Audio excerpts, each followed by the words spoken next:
സദൃശവാക്യങ്ങൾ 22 അധ്യായം 15 മുതൽ 29 വരെ. The book of Proverbs, chapter 22, verses 15 to 29. ബാലന്റെ ഹൃദയത്തോട് ഭോഷത്വം പറ്റിയിരിക്കുന്നു. ശിക്ഷയുള്ള വടി അതിനെ അവനിൽ നിന്ന് അകറ്റിക്കളയും. ആദായം ഉണ്ടാക്കേണ്ടതിന് എളിയവനെ പീഡിപ്പിക്കുന്നവനും ധനവാന് കൊടുക്കുന്നവനും മുട്ടുള്ളവനായിരിക്കും. ജ്ഞാനികളുടെ വചനങ്ങളെ ചെവിചായ്ച്ച് കേൾക്കുക, എന്റെ പരിജ്ഞാനത്തിന് മനസ്സ് വയ്ക്കുക. അവയെ നിന്റെ ഉള്ളിൽ സൂക്ഷിക്കുന്നതും നിന്റെ അതിരങ്ങളിൽ അവ ഒക്കെയും ഉറച്ചിരിക്കുന്നതും മനോഹരം. നിന്റെ ആശ്രയം യഹോവയിലായിരിക്കേണ്ടതിന് ഞാൻ ഇന്ന് നിന്നോട് തന്നെ ഉപദേശിച്ചിരിക്കുന്നു.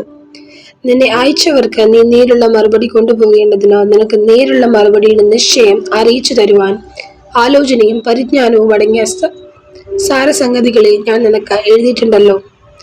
എളിയവനോട് അവൻ എളിയവനാകൊണ്ട് കവർച്ച ചെയ്യരുത്.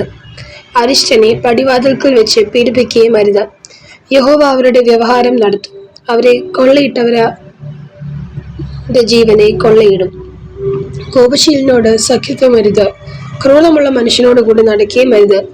നീ അവന്റെ വഴികളെ പഠിപ്പാനും നിന്റെ പ്രാണൻ കിണിയിൽ അകപ്പെടുവാനും സംഗതി വരരുത്.